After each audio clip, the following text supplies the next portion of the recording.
Because certificate is usually in all ramification, is usually given in what? Character, those that are worthy in character and learning. And this sign out is breeding immoral acts right from the younger age. If you see the secondary school pictures that were and videos that were circulating online recently,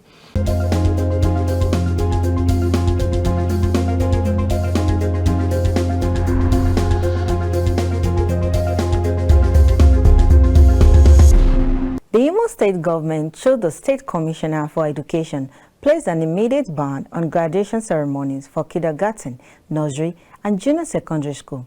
The move, according to the government, is aimed at reducing financial burden on parents and redirecting focus to the academic development of the children. Those both move by the Imo government is indeed a wake-up call going on in our schools, both public and private, where academic gowns are a price on kindergarten in the name of graduation just to squeeze money from the helpless parents of the toddlers.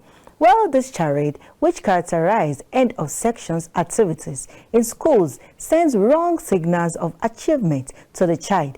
The already struggling parents are further burdens with additional financial loads, which is the implication of this ugly trend on the child and the educational system in Nigeria. Welcome to the conversation. This is where we dive into the most pressing issues of our time, exploring the ideas and perspectives that shape our world. I am Beatrice Okimbalui. Today, we will be speaking on graduation ceremony for toddlers and the mishandling of the education of the child. And I have with me here Mr. Utre Augustine, the founder of Sanitatem Ex-Loss Consulting Clinic. He's also a consultant for mental health and drugs and alcohol. It's good to have you here, sir. thank you for having me. Okay, so to start with, what is your initial reaction to the directive from the government of Imo State? Well, it's quite impressive, let me say, the least, because I feel other states are beginning to follow suit from the Imo State queue. Because over time we have seen a lot of atrocities, a lot of misdeed, and a lot of misbehavior orchestrated by some mischievous students. Let's start from the primary school. That is actually relieving to parents who are trying to struggle with life stresses, who are struggling to see that children are feeding at home, trying to manage them with what the school is placing an undue pressure on them, which a lot of them might not even say because they want to follow the crowd. So when I heard the Imo State pronouncement by the commissioner, I was actually very happy because it will help solve a lot of issues. Imagine having a child who is just less than 2 years saying he's graduating from kindergarten. It's really something that we have to start thinking. Okay, what has this child done that you say he wants to release stress? Stress of playing? That you want to go and do sign out. And it's becoming a trend in our society today. Exactly. And going from kindergarten to nursery school, from nursery school to primary school, then from primary to secondary. There were a few videos I saw online recently, secondary school students. That is where they display all the nonsense you can think of. Okay. So it's really something that is bringing back our morality, it's relieving stress, undue pressure on parents because of the pressure they will face, the societal pressure. These children will feel left out if they are not carried along, and some of these children will in turn start feeling that their parents do not love them, which is going to cause mental health distress in the future. Okay, so as a counselor that you are, can you tell us something about the psychological of a child? Okay, the child has a psychology that it's a stage. We have different proponents who have given different stages. But one thing is sure, that the first 5 years of the child is supposed to be nurtured by the parents at home. That's why in the educational setting, they have 6334 educational policy. Yes. which they just reverted to. Some states are trying to follow the queue. You can see the controversy between JAM, people under 15 cannot be admitted in the university, Yes. and all those things. That is, they are reverting back because as a child, there is that learning you get from your parents, that love. I can tell you that maybe if you are not, if you are from this kind of regimented kind of family, from when you were at the age of 5, you were still at home, or maybe 4, between 3 and 4, they ask you to go because maybe they are working and they want somewhere to keep the child.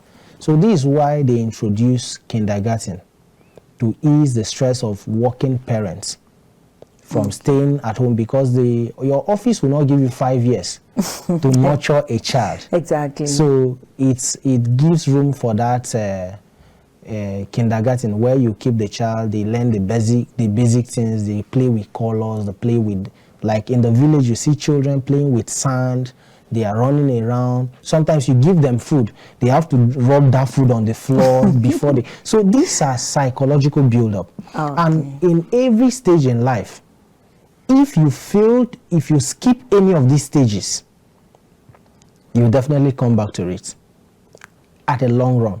Sometimes you see matured adults who are behaving like babies. What do you think is the cause? It's the cause of maybe you've protected the child as at the age he or she was supposed to be in a particular formation, in a particular level. That's why we have people fixated to themselves. You see people, when they are talking, they bite their fingers. You see, these are as a result of a stage they must have skipped in the course of their developmental growth. Also, not habits that they took off from being a child, that they grow, that they didn't outgrow. Because you, like you just said, you said there are some stages that they missed when they are growing, if you see an adult behaving like a child. But sometimes it might be an habit that they just didn't outgrow. Do you think it's affecting their psychology also, or it's something that is a misbehavioral attitude, or what? Okay, if you go back into the psychology, let me talk about the Sigmund Freud theory of development. You're going to break down. Yes, yes. We'll talk about that. So I will just speak on the layman understanding, so that we don't go deep into talking about. So we have the human personality is built up of 3 stages. Okay. Then that is the id, the ego, and the superego. And then he talks about the psychosexual theory, which is oral stage, the anal stage, the phallic stage, the latency stage, and a host of other stages. Some books will give you 4, some will give you 5, which is the genital. I didn't mention that because some books will give you 4 and some will give you 5. So in each of these stages, it has an age bracket attached to it. So a lot of times you say people are selfish. You get to hear, oh, this person is self-centered, is selfish. It's as a result of what happened in a particular stage of this life. I mentioned the first 3 personality build-up, which is the id, the ego, and the superego. Yes. The id is selfish, self-centered, self-gratifying, which is when you see people, they just want everything for themselves and themselves alone. They don't understand that, oh, you need to give you need to share. That's why when you see a child, maybe a child of 0 to 2 years, you give that child something, you bring back your hand, you are expecting that this child should give you back. When you see the child taking it to just for himself, you start noticing these little changes in the child. Yes. These are stages. And then a child of 0 to 2 years, you see when you put something, which is the oral stage, when you give that child anything, or if he holds anything in his or her hand, even if it's your finger, he drags to the mouth. That is the stage. And when this child skips this stage, or when he or she becomes fixated to that stage, what happens? You see that this child will grow up being a smoker, a drunkard, because everything is within the mouth region. It's fixated at that stage. And that is why you see that translating in the early or late stage of livelihood. So I just use this example. Let me not go back into breaking this, not so that we don't go explaining. But you haven't really answered my question. Okay, which is, okay, does it affect the psychological makeup? Yes, it does. It does, because with all this explanation I just give you on the oral stage, so everything now, maybe at that point in time, this child has been denied a lot of things. For instance, this child who was in nursery school, I'm relating it back to the school now. Yes. Who was in nursery school, and then the child felt left out when others were, the other parents who were opportune were doing this sign out, were doing this signing for their kindergarten kids to nursery school. He or she felt left out. It will definitely stick to that child's brain. He feels that my parent could not give me what was given to my peers at that moment. He grew up with that mentality of rejection, low self-esteem. You see that if other children are talking in a group playing, you see that child withdrawn. So that is the effect. So it has every effect on at any point in time. So whatever we are doing as a society, as a people, we need to pick up and know that whatever we are doing has an effect on either our kids or the children around. So that is why you say the psychology must be well taken care of at that early stage. So it is also good, I will say that it is good that the Imo State Government and Edo State, which they just follow suit, have abolished this tradition, which is not, it's just a 21st century tradition. And this child who is just in kindergarten has nothing, completely nothing. He or she doesn't know what sign out is. Parents are just making up this, and schools are also using this avenue to exploit parents. I will call it exploitation, because they will make sure they make it feel like, oh, it's a trend, it's a tradition. Let our school not be left out. Let's do this. And they start billing these parents. Is it the textbook I want to talk about? So there are a lot of issues. If you go through the memo from the Ministry of Education in Imo State by the commissioner, you see that he detailed a lot of issues. The issues that I know the school has always have a select books that they will use for at least 3 years before updating them. Yes. But every term there is new uniform. I have a school here in Abuja where every term you do a new uniform, you pay over ₦1 million for a child who can barely talk. Wow. Where are we getting to? What of the parents who are just struggling to survive?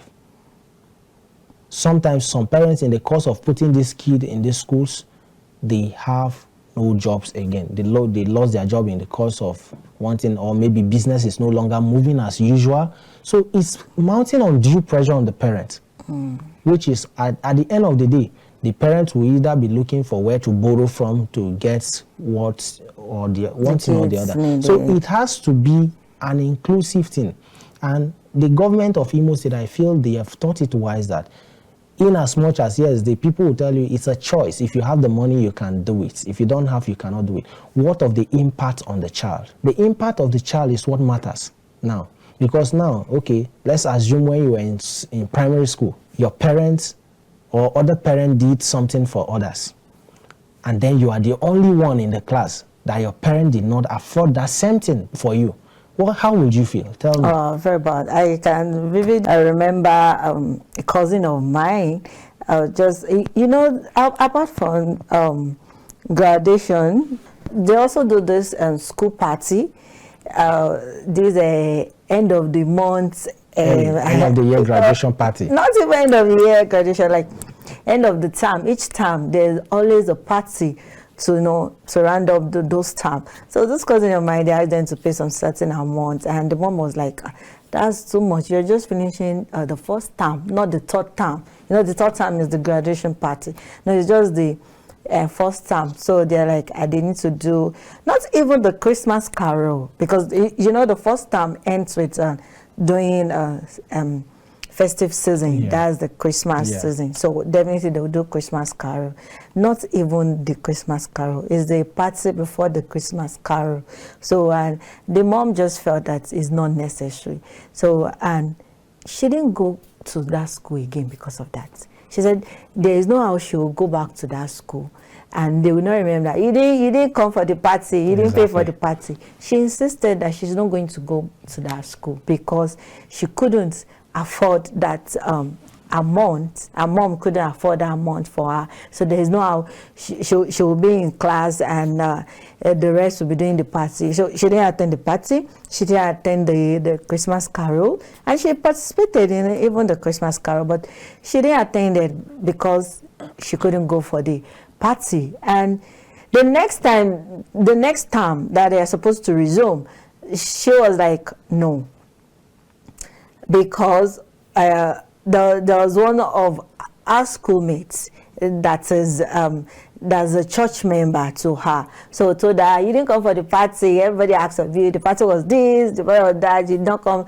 So she has used her brain to visualize how the party will have been, and when they come the next time, definitely they will discussing about what transpired. So she won't have anything to say. Exactly. So it really have a side effect on her, and she insisted that she couldn't go to that school again. And the school was actually a good school. So that kind of situations is not encouraging. You could see that it affected her self-esteem. Exactly. And her self-worth.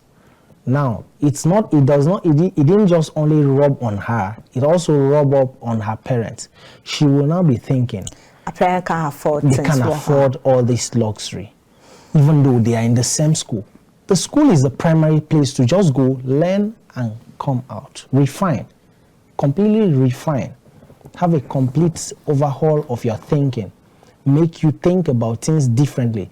But this society has made us feel that we are just following the crowd. That is what we are doing in our current society now. Because everybody just feel, oh, let me follow. If I don't do, what if her parent went borrowing as at that time? With this scenario you just painted? They just felt that since the Christmas carol is coming up in 2 weeks' time after that, and definitely they'll pay for the Christmas carol, that part is really not necessary. Exactly what I was saying. The schools are just using this as avenue to exploit parents. Exactly. And it's really not helping, because why should you have a Christmas carol plan, which is somewhere all the students will be together, share whatever they want to share in love and everything, and then you now plan another end of the term graduation? It doesn't make sense. And it's mounting undue pressure on the parents, and it's making the children who are not opportune to have these privileges to feel left out, to feel vulnerable, to feel depressed. Some can even go into depression because some of these children cannot manage their emotions. Yes, there are cases and a lot like of that. times we feel that children don't undergo depression. No, it's not true. Children undergo depression. You might not understand how their psyche work, but they go through depression and it affects them really bad. And once it starts affecting them, a lot of mental health issues. That is why we'll start having in future unresolved mental health issues, because childhood traumas will set in. It might not be an accident. A lot of times when we talk of trauma, people say maybe accident or war zone or all. No, it's not only these things. All these small, little experiences will come up. And then if care is not taken, this child will grow up with that mentality that the parent does not love them. I've had clients who will tell you, oh, because my father did not do this at this point, my mother did not do this, it shows that he doesn't love me. He doesn't love you, you think so? So until this school understand that, yes, it's mounting undue pressure on parents, it's making a lot of children grow up with the sense of entitlement, sense of rejection, sense of being left out, then we are heading towards doom. Okay, so pertaining to the emotional trauma that do occurs in, so most times we thought those traumas occurs in an adult, You understand? But just like you say, children to go through trauma. But most examples we see are from adults, people. So I guess is what they pick up from childhood, so they've grown up to it. So how is it going to affect their education system? Okay. No, this kind of mental illnesses stuff, this trauma, how is it going to affect? Now, I'm just hearing that children go through depression. It's adults we know that go through depression. Yeah. But just like you said, that children too go through depression. And to understand a child, you need serious monitoring, proper attention, because you can't really understand a child. A child doesn't express his or her feelings out the way adults does. That's why we don't always understand that the children are undergoing rejection. The only thing you have to see is you just pay close attention. When you start seeing this child withdrawn from several activities he or she usually gets attached to, sometimes lost appetite for food, he lost interest in a lot of things, doesn't play with other children. When you talk to the child, it's just moody, it's just quiet, withdrawn, and all those things. So when you start noticing all these signs, it's time to gradually go close to that child, work on the child, make the child feel happy, and try to get the child to talk. Because there are a lot of things that happen within that context. Sometimes, that's why I want to just talk a little about something. Sometimes we see a lot of children who are abused at an early age, be it sexual abuse or domestic abuse. You see them, they don't talk because they feel that nobody hears them. Okay. And this happens in homes where parents believe that the child doesn't have any say. The child cannot, when your child is trying to talk to you, you are either busy with your phone, you are either busy trying to find money, you are either busy trying to do one or two things. So at the end of the day, the child just feels that, oh, you don't have time for me. Let me just bottle it up. That's why a lot of abuses persist. These abuses can come from within. When I mean within, it can come from uncles, aunties, people we call uncles.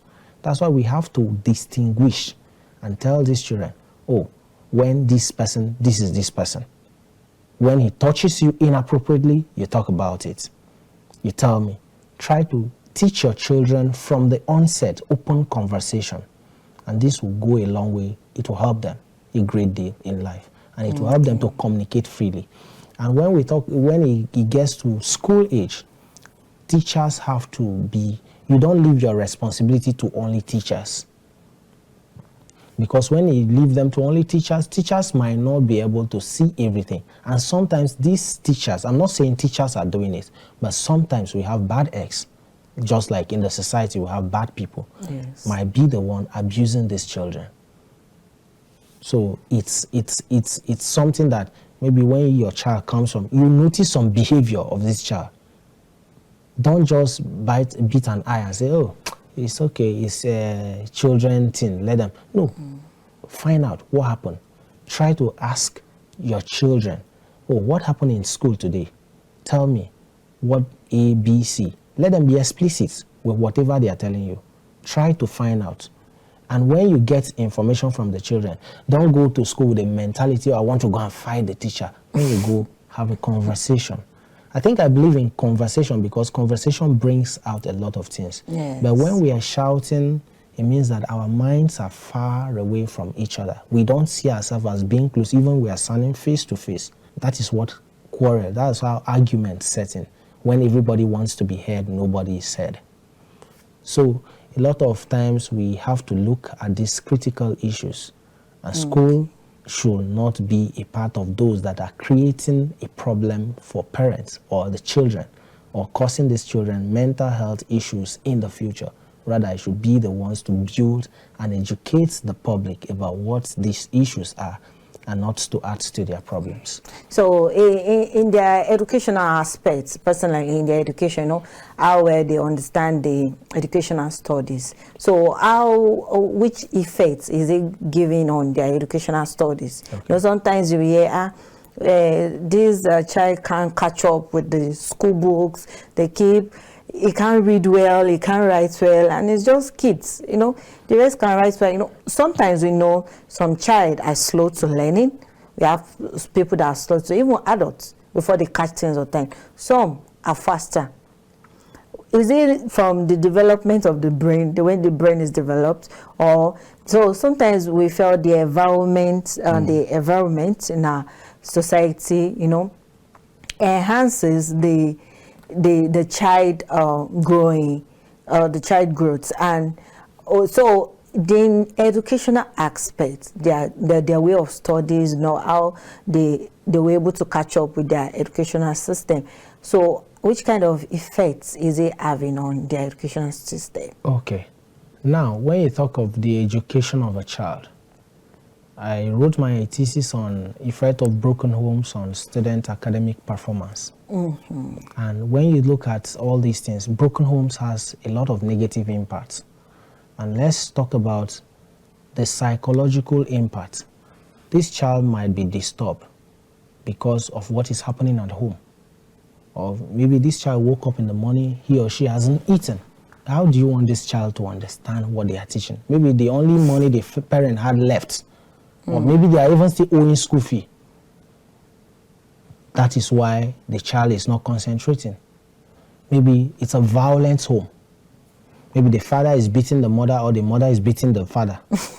Yeah, it happens. It happens, yeah, we know. Or maybe it's just that it's a stepmother now is inside the house, the parents are separated, yes, or divorced, and the child is not comfortable with the next person, or the mother has taken the child to another man's house who is not comfortable. It's vice versa. So it has negative effects on the academic performance of the children. And then we also have children with Down syndrome, autism. We have children with dyslexia.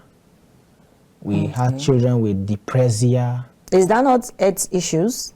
They are health issues, but they are also linked to the cognitive domain, which helps the comprehension. Okay. So you can see how broad this is. It's not just, it has a lot of other things. It could just be that, okay, just like I mentioned the psychological part where the children are socially not on par with their parents.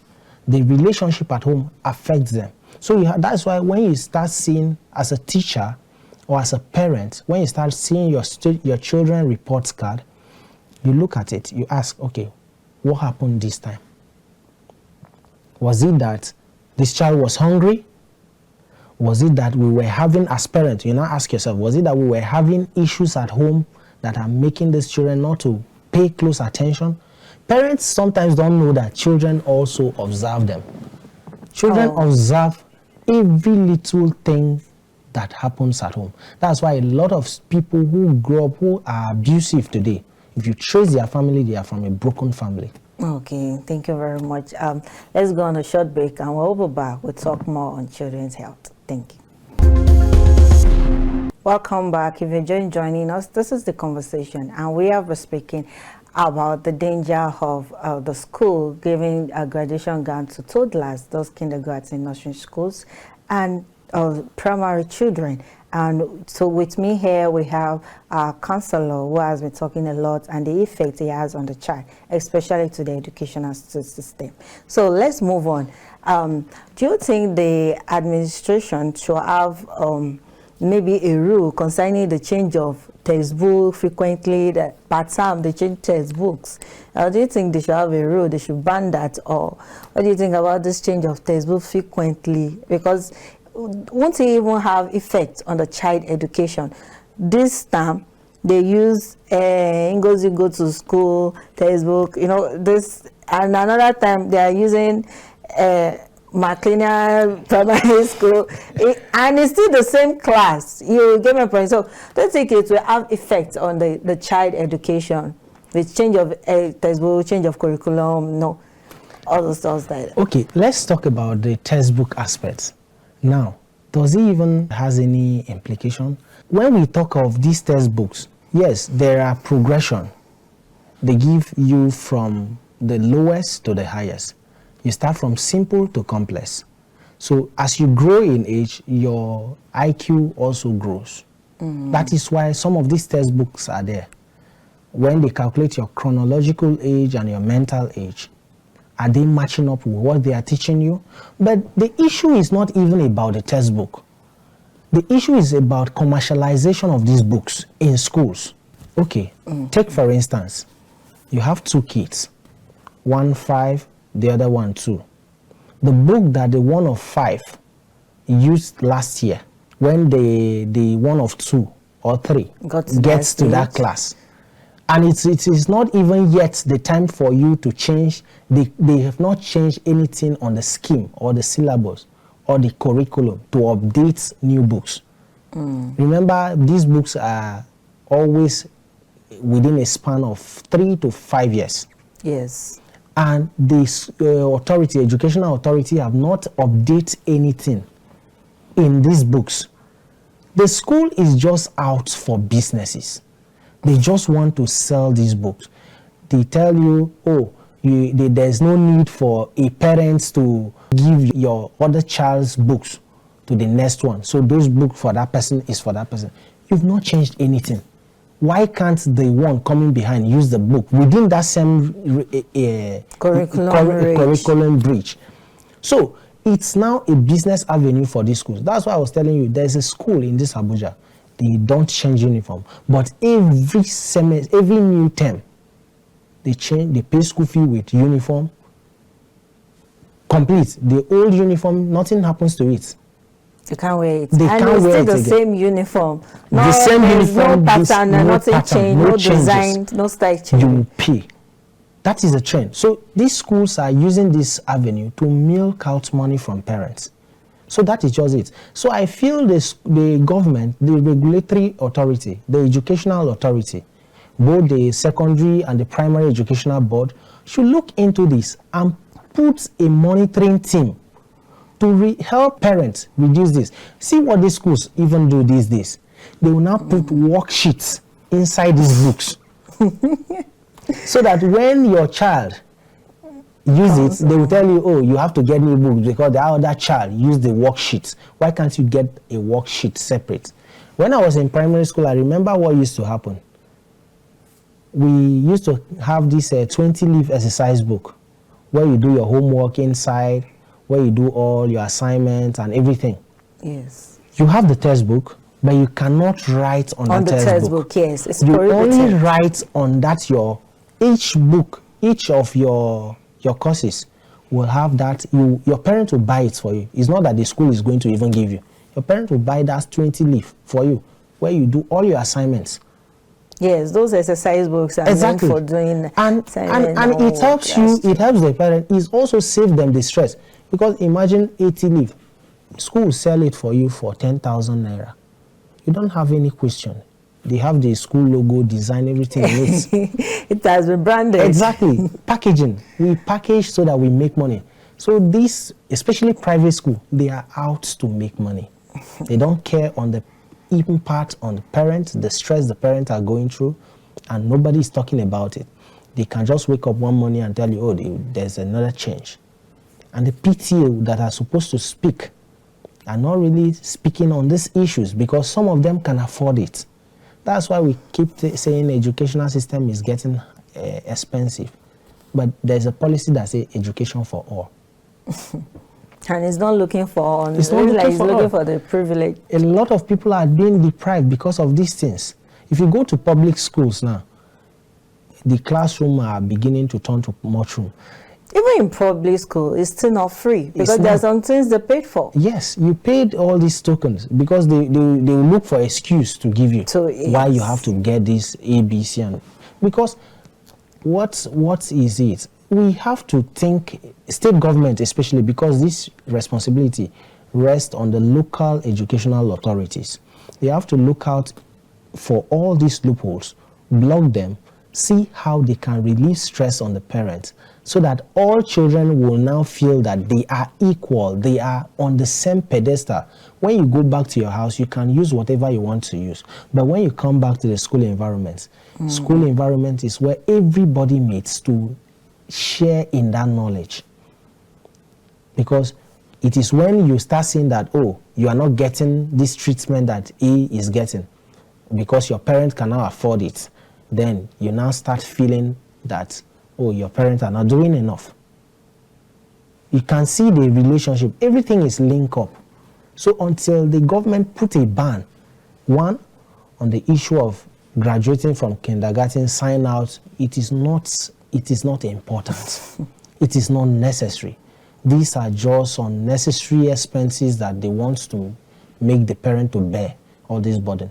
Graduation is usually done when someone finishes from maybe primary school to secondary school to the university. Then all these sign out, why they sign out?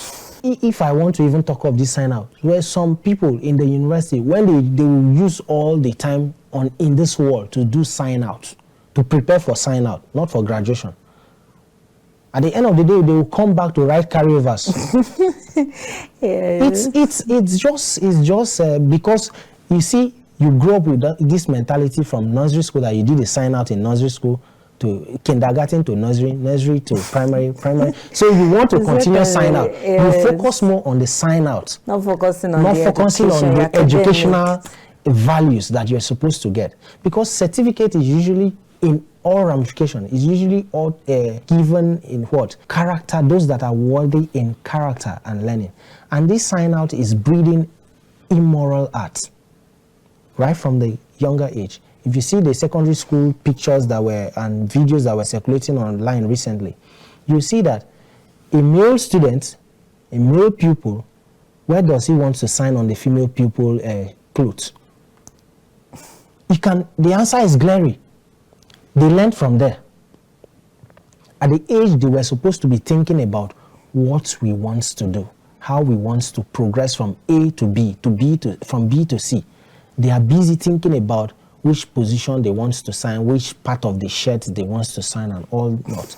And then is it the university where they go, they buy drinks, they celebrate? That is the day they will celebrate, they will carry cars. I've seen instances where in the course of the celebration, someone died. Oh, wow. Effort of 4 years gone down the drain. Wow. So these are issues. These are critical conversations.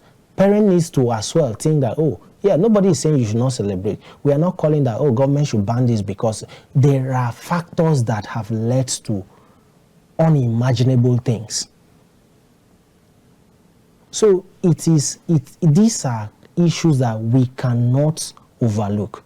Government has to look at this because it's a strain that has started from nursery, kindergarten. They want to follow up. They say it's a Gen Z thing. But it's a new trend. So we have to nip it at its bud.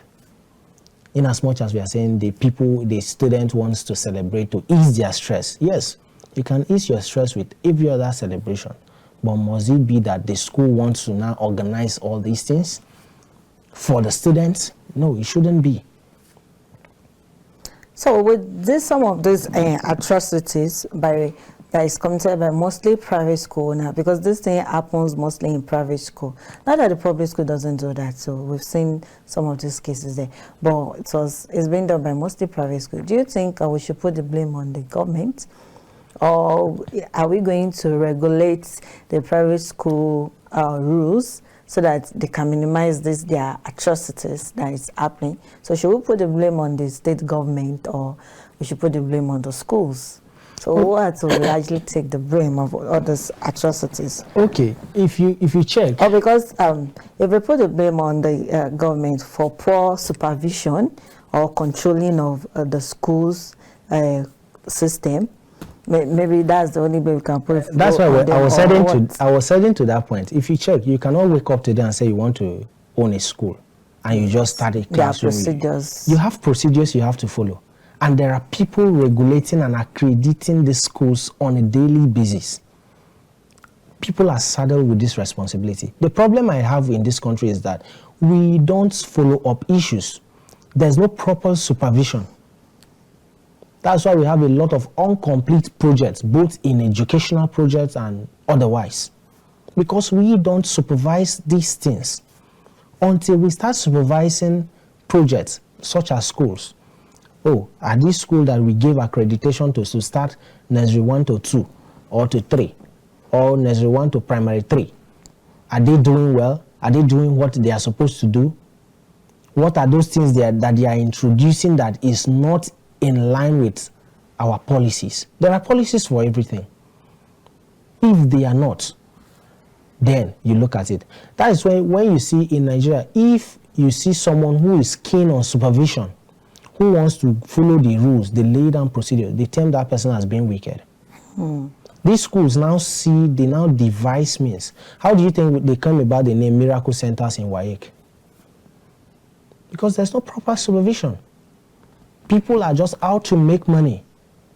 People who wants to pass WAEC or NECO by all means, they go to these Miracle Centers.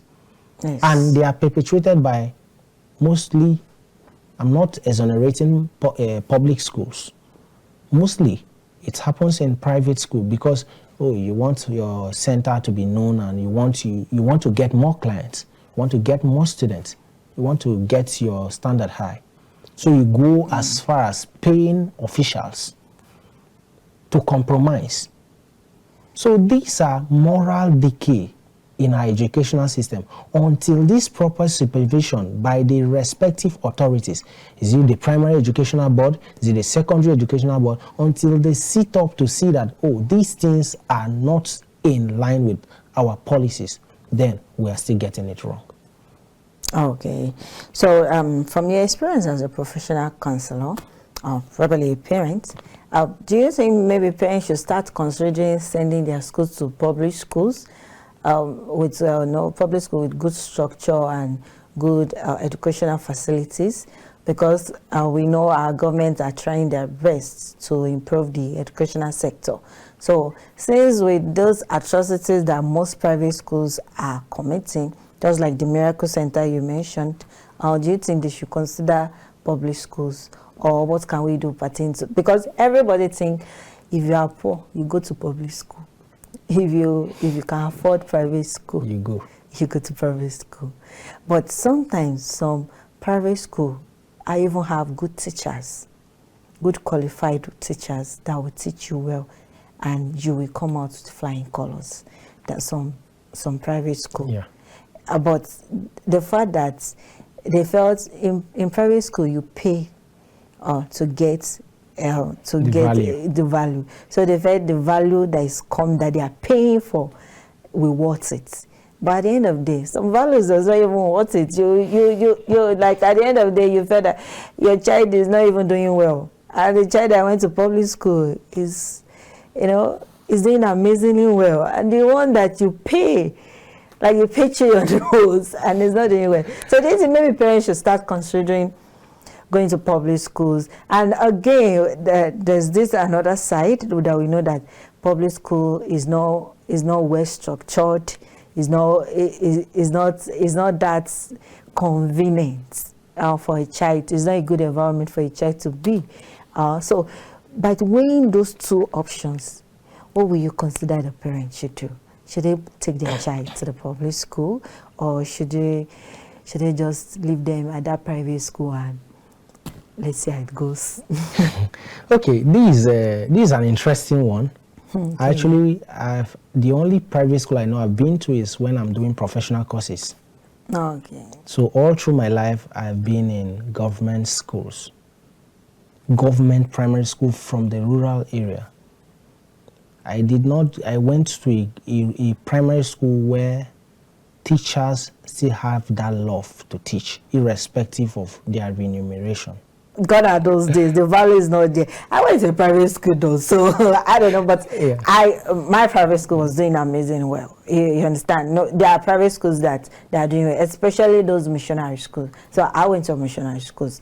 No, private schools that are established values by religious organizations, so they know the values. But now those public schools you are talking about, those teachers, then when I was going on, my mom would say, "Oh, it was the white men that taught them when she was in school." Even my dad says sometimes the white men that taught you. So she would be like jokingly, she would be like, "Oh, the white people did not teach you when we were in school," and the black people that taught them, no, they went to get their teachings, their training Abroad. from the white people, then they came to teach them. So maybe it was during that time, you know, they came to add values. But now, some private school, those teachers, they are just there not to add values. So it depends. That's why I said we should weigh it between those two. Okay, let me now tell you, I did not go to school in the far 90s. Okay. I went to school in this, almost towards this millennium era. Okay. So, going by what you ask, let me answer in a direct way. There are still private schools that are good, Yes. very good, Yes. excellent. There are public schools that, with proper supervision, you get quality. And the only problem I have with public schools these days is the issue of strike. The government is not motivated. When we talk of motivation, we talk of the intrinsic and the extrinsic motivation. The intrinsic is a desire for this teacher who wishes to impart knowledge, irrespective of the external motivation. That is the extrinsic motivation. Okay. But how many teachers, with the pressing, the harsh economic situation now, who wants to tell you, oh, I want to dedicate my time, like my teachers then, because I had really amazing teachers in secondary schools and primary school, because fantastic. They gave me all I needed. I remember the teacher who taught me English language. When I went to the university, there was a course, a use of English they were teaching us, and a lot of things he taught me were coming out there. So, back to the question. You can see that there are a lot of discrepancy in teachers' irregular salaries by the public schools. Some state owes teachers that little amount they are supposed to even pay them. There are no good conditions. When you see some classrooms, much rooms are inside these classrooms. I once wrote a poem about all these educational infrastructures. The classrooms are now replaced with much rooms. Some schools, they don't even have a roof. They use palm front to cover, just to sit under the shade. What, this rainy season, where are these children going to sit? Yes, in situations So like that. these are critical issues that state government needs to look into, to see. That is why a lot of parents, when they just, all these issues come up, they just say, okay, let me just manage and send them to this private school that I know they will finish at the record time. My children will not be sent back home because of the issue of strike and all these things. The industrial actions are there making life unbearable. A child who is supposed to be in primary 1, in primary 2, in primary 3 is still in kindergarten because of incessant industrial actions, because the state government or the universal basic education, who are responsible for the monitoring of these schools, are not doing what they ought to do. So tell me, as a parent, will you rather send your child to a school that you know 1 week in, 1 week out, or you send the child to where you know that he or she is going to graduate at the record time? It's not even about the record time, where he's going to get value for what you are paying for. So you are suggesting, like, you are sitting on the fence right now. I am just opening the gap so that you see, you make a right choice for yourself. You should make a right choice for yourself. Okay. In spite of what is happening around with the atrocities that is going on, you choose. But on what percentage do you think the public school qualify for most parents to consider than the private school? Because I'm sure your children, even though you attend public school and you get a good value for it, right now, in the government we have right now, the current educational sector right now, do you think you can take your children to the private school right now? You said parents should choose the right choice. So as a parent, sir, so do you think you can take your children to private school right now? Depending on the private school. No, and depending on the morals I will see. Depending on the morals I will see. With the morals you will see. Depending on all what you want to consider, with all consideration, in summary, what did you suggest as a parent, not as a counselor, because you spoke as a counselor. I asked you the question that as a professional counselor and also a parent. So now, as only a parent, your child wants to go to school. So which school did you think the child I still see public schools are the best. Okay, no problem. That notwithstanding, I might have a change of mind. As time goes on? Yes. No problem. So now that the children are on holiday, what advice will you give to the toddlers, the parents on the children health and safety, and extracurriculum activities that they can engage in before they resume back to the educational academic system? Okay. I feel parents are doing a lot because some of them are not even regularly at home. Some parents are even complaining. Once it's holiday time, they say, why is this holiday unnecessarily They even take them back to school for lessons. You are stressing these children. For heaven's sake, they are being stressed. Allow them to engage in something creative with their hands. Let them make use of their hands. Learn a skill. In the course of this holiday, I know a parent who is teaching the child how to knit. And the child is putting that to... She's enjoying it. And then there are parents who wants to just get the children out of the way. They are making noise. They are disturbing me from my work. But at the end of the day, all you need to do is to get these children, learn a skill, learn something creative with their hands, so that tomorrow we will... Technical skills is what matters at the end of the day. When you finish school today, nobody will ask you, what did you graduate with? Exactly. What can you do? Exactly. And these skills might be something that will put food on their table. Some people abandon their certificates, and today it's their skills that is putting food on their tables today. Okay, so they should start teaching them from the scratch. From the scratch. Because I even think that there should be a curriculum overhaul so that it will infuse these skills into the educational system once again, so that when you are learning a skill, you are choosing a career. You're choosing a skill that will help you. If there are no government jobs, you'll be an employer of labor yourself. And you'll be useful to yourself and the society at large. Okay. Thank you very much. Thank you so much. And that's the end of the conversation for today. I'd love to thank our guests. Thank you for your insights and your perspective. And to our viewers, thank you for watching the conversation. And until next time, keep exploring. I am Beatrice Okimbalui. Goodbye.